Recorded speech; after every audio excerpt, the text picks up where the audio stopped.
Basketball fans, it's that time of year again. The NBA's back. From opening tip-off to buzzer beaters, BetOnline has you covered with the best odds, biggest promotions, and live in-game betting on all your favorite teams. This season, every game matters. BetOnline has every stat, matchup, breakdown, and live odds to bet on during the game. And it's not just the NBA. No, BetOnline has odds on everything from football, MLB playoffs, NHL, to political props.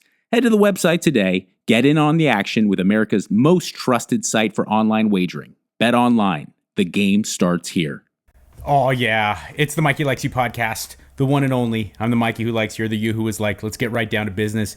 My program will be on Train Heroic. I'm still coming up with a fun name. Help me out. Put it in the comments below, either on YouTube or in my Instagram, my TikTok, whatever. I'm at Mike Cathwood or Mikey Likes You and the number one. The new training program, it's good. I can stand behind that. I don't care what you're hoping to achieve. Performance, fat loss, muscle gain. This is a great program. I put a lot of thought and effort into it, and I really hope you like it. And it will be available on Train Heroic very soon. Help me with the name. All right, let's get down to business. I have another Q&A to do because, as is commonly the case, I do a Q&A, and then I get way too many good questions, way more than I have time to answer in one session, so I'm doing a second session. And here we go. Altered head. You have an altered head, bro? Or Heina? Altered head. Terminally weird question, not fitness related, but I feel like I recall you saying something about tattooed chicks. Was that you? LOL, I'm pretty sure you dropped a bomb, but can't recall exactly what you said. In my defense, though, at least I don't have blunt bangs. I don't have any concept of what you're talking about. I would say I'm relatively indifferent to tattoos on girls, except if I had to lean into anything, I would say I actually prefer them. But the thing about tattoos on chicks is the same way I feel about tattoos on guys, and I'm pretty heavily covered. But it's if you have like 1996 WWE tattoos or like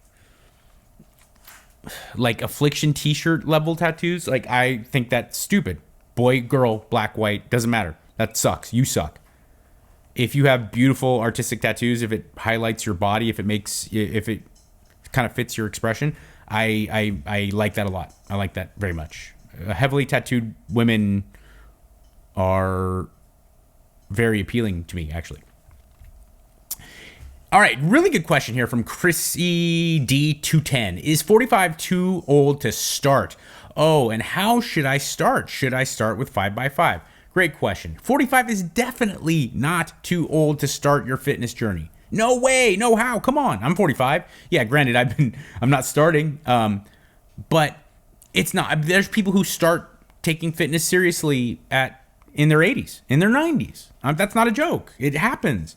Is everything going to be more difficult? Every decade beyond your 20s, things get easier as you get about 20 to 25, and then really easy from 25 to 30 something, 32, 33. And then progressively after that, it always gets harder. Everything you do gets harder physically. Okay? Does that mean you can't start? No. In fact, start now. Make the last half of your life amazing. And one of the most exciting parts about this is that it doesn't take as much work as you think.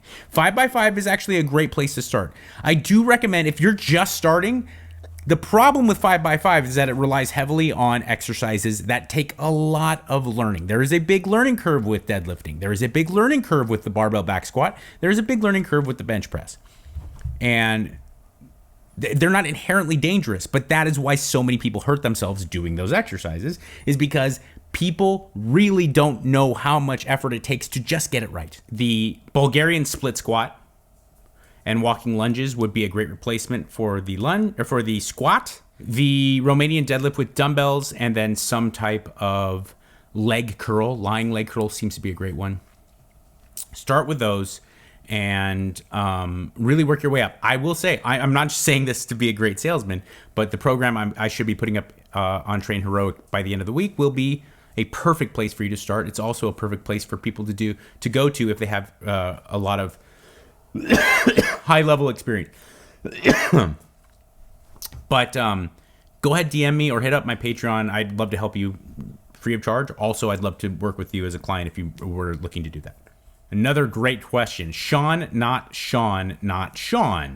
Can you please talk about how much of the year you're in maintenance versus calorie deficit or surplus? This is a balance I struggle with a bit. Thanks. Dude, great question. And I think a lot of people struggle with this. I'm not saying I have it perfect, but I do 2 times a year. Twice a year, I buckle down and it happens to be right now. Right around Halloween, I push to the end of the year, really just buckling down, making sure I track my calories, track my intake, and train with kind of fat loss and tightening up the physique with that in mind. Then at the end of March or at the beginning of April, I do the same thing. My birthday's March 15th. My wife's birthday's March 26th. And so I just push the birthdays and the end of March. And then beginning of April, I go till about the beginning of summer and prepare for summer. And then the rest of the year, I just take care of myself.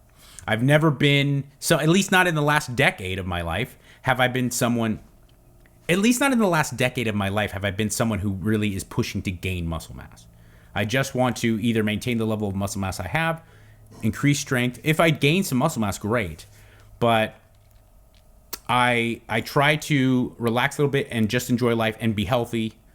And then about half the year, I would say, broken up into 2 segments of 3 months apiece. So it's 6 months total, half the year. 3 months in winter, 3 months in the middle of spring, I buckle down.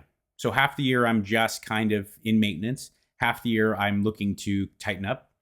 And that works really well for me. Now, if you're particularly thin and you need to bulk up, or if you're an athlete that's working in a weight class, you need to bulk up, okay, you could factor that in. But outside of that, I don't see any real reason why any normal person that's not a competitive athlete, that doesn't receive any type of paycheck for their physique, I can't understand for the life of me why anybody would be trying to gain weight. Okay? If you're a college football player, if you're an MMA fighter, if you're, like I said, if there's some paycheck attached to you building muscle, great, do it. But most people should look to be getting stronger and then be in a slight caloric deficit or caloric maintenance. Get more jacked, get more lean at the same time, give off that appearance, be healthier. Like I said, unless you're getting a paycheck, I can't understand the kind of the sense in bulking. All right?